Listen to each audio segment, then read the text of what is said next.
আসসালামু আলাইকুম, সবাইকে স্বাগত আমাদের নতুন একটা ব্লগে। তো এখন বাজে হইতেছে 11:30 পার হয়ে গেছে।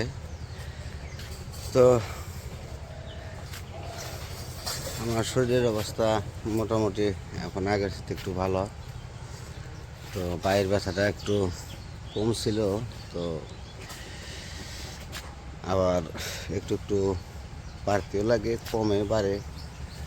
তো কয়েকদিন আগে তো ঠিক হইব না, তো বলছে যে 15-20 দিনের মতো লাগবো আর কি ঠিক হইতে। তো কালকে একটা ভিডিও ছাড়ছিলাম দুপুরে। তো আমি ভিডিও ছাড়ি, তো আমার তো চ্যানেল দুইটাই ভিডিও ছাড়ি। তো দুইটা ভিডিও ছাড়ার মধ্যে দুপুরে ভিডিও ছাড়ছি, তো খেয়াল করি নাই। তো রাত্রের চ্যানেলে এই দুইটা ছেড়ে রেখে রেখে দিছি ভিডিও। তো রাত্রে ভাবছি যে দেখি তো ভিডিওটা ছাড়লাম, তো কী অবস্থা।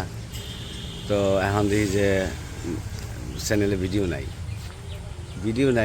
কী হইলো, ভিডিও কী হইলো বুঝাই পাইতেছি না কোনোভাবেই। চ্যানেলেও দেখি কোনো ভিডিও নাই। পরে ওই চ্যানেলে যা দেখি যে দুইটা ভিডিও এক সমানে, মানে রাত্রে একটা ছাড়ছি, দুপুরে ওই চ্যানেলে ছেড়ে দিচ্ছি। তো পরে ভাবলাম যে হাই রে, মিস্টেক হয়ে গেছে। তো খেয়াল করি নাই। তো চ্যানেল তো মানে চারটা চ্যানেল একই জিমেলের ভিতরে করা আছে। তো সেই কারণে ওই করতে গেলে ওই চ্যানেল দেখা যায় যে এইদিকে এদিক করতে গেলে ওই চাপ লাগে। অনেক সময় দেখা যায় চাপ লাগে, ওই একই চ্যানেলটাই থেকে যায়। ওটা খেয়াল করি নাই। পরে ওই যে মনোগ্রাম যে আছে, ব্যানার যেটা আছে, ওটা খেয়াল করি নাই যে কোনটা দিলাম। পরে ভাবছি যে হয়তো দিয়ে দিছি, তো গেছে, চলে গেছে। পরে দেখি যে না, রাত্রের চ্যানেলে ভিডিও গেছে। তো যাই হোক, গেছে, ওটা কোনো সমস্যা না। তো ভুল হইতে এবারে। তো আরেকটা কথা হইতেছে, আমার ওই দিন কমেন্টে কয়েকজনে বলছিলেন যে আপনার বাবা কেন বোনের বাড়িতে থাকে। তো এটা আমার অনেকে বলছেন যে আপনি দেখেন না যে আপনার বাবা বোনের বাড়িতে থাকে, খারাপ দেখা যায়, এই সেই। তো আসলে কি, আপনাদের আমি কি বলবো, বাবার সাথে আমার কথা হয়, যোগাযোগ হয়। তো বাবার সাথে যোগাযোগ আছে, সব কিছুই ঠিক আছে। তো আমি সব কিছুই ভালো আছে, কিন্তু বাবার কথা হইতেছে যে আমি যদি বাড়িতে থাকি, তো বাড়িতে থাকলে দেখা গেছে যে আমার রান্না করে দেবো কে, বলে আমার রান্না করে দেবো কে, আমি থাকবো কীভাবে। আর এমনি তো বাবা তো অসুস্থ। তো একা একা থাকলে দেখা যায় যে তার খারাপ লাগবে বেশি, তো মানসিক টেনশনে পড়ে যাবে। তো সেই কারণে বোনেও এই বাবারে ওই জায়গায় রেখে দিছে, বলছে যে আমার শ্বশুর নাই আর হলো বাবা থাকলে কোনো সমস্যা নেই। তো বাবা থাকুক, কোনো সমস্যা হবে না। তো যাই হোক, বাবার সাথে আমার যোগাযোগ হয়, বাবা ভালোই আছে। আর বাবারে বলছি যে বাবার সাথে এমনি প্রতিনিয়ত কথা হয়। তো বাবারেও কথা বলছি যে তোমার কোনো সমস্যা হলে আমারে তুমি যে কোনো সময় করতে পারো, বলতে পারো। কোনো সমস্যা হলে আমি তোমারে যে কোনোভাবে হোক আমি চেষ্টা করব তোমার জন্য কিছু করার।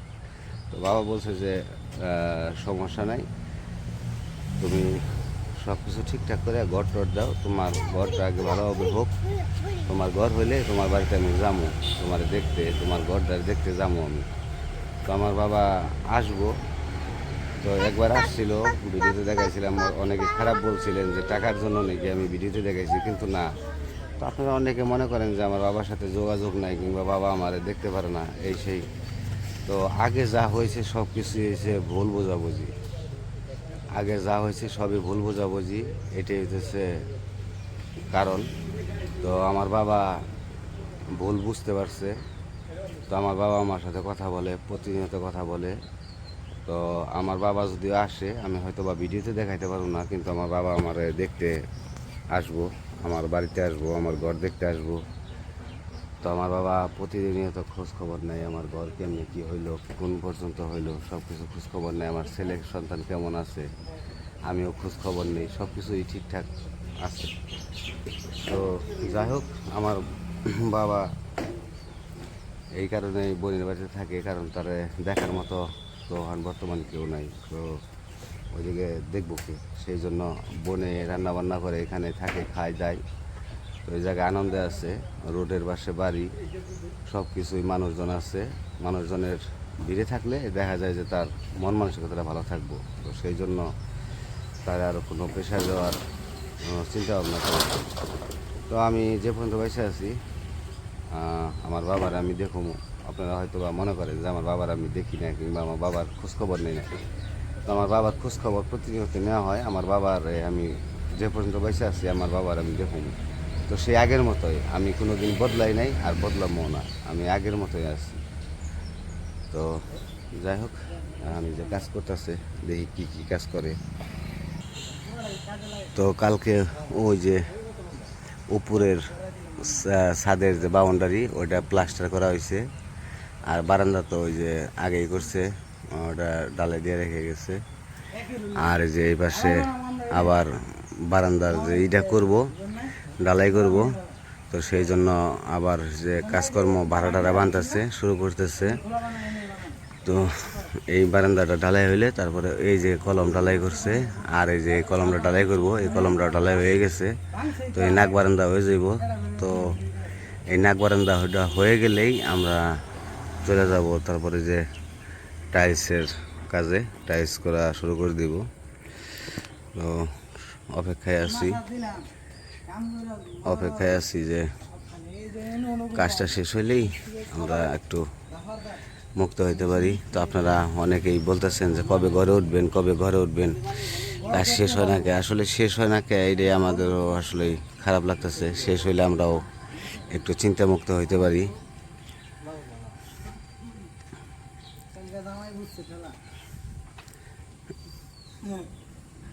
আজকে রতন ভাই কয়জন আইছেন?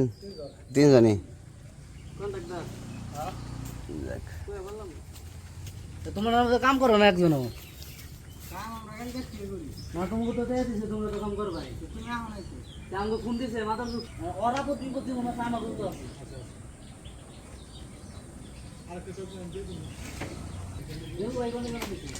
তো আমার মুরগি ঘরটা পরিষ্কার করতে হইব, পাটা ভালো হইলেই মুরগি ঘরটা পরিষ্কার করে দিয়া তারপর আবার দেখি যদি মুরগি উঠানো যায় তো মুরগি উঠামো।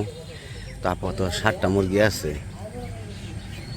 আর এই যে পেঁপে গাছ দেখাইছিলাম ওই দিন, এই যে দেখেন পেঁপে, মার্শাল্লাহ পেঁপে ধরছে।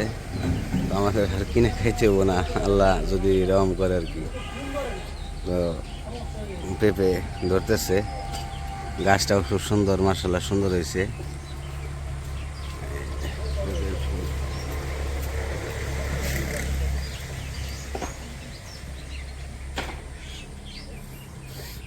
তো যাই হোক, আমি তো পানি ভিডিও করতে পারি না। আর ওইদিকে ওমরের মাও তেমন একটা সময় পায় না, বাচ্চা টাচ্চা নিয়ে করতে হয়, পোলাপান নিয়ে টানা হেঁচড়া করতে হয়। তো সেই জন্য আমি একটু সুস্থ হইলে আবার দোয়া রাখেন যাতে সুস্থ আবার ভিডিও করতে পারি। তো আজকের ভিডিও আর বড় করবো না, আজকে এই পর্যন্তই। তো আপনাদের এইটুকু বলার ছিল, একটু বললাম। তো আপনারা অনেকেই বলছেন, সেই জন্য বলার ছিল আর কি, বললাম। তো সবাই ভালো থাকবেন, সুস্থ থাকবেন, আর আমাদের পাশে থাকবেন। আল্লাহ হাফেজ।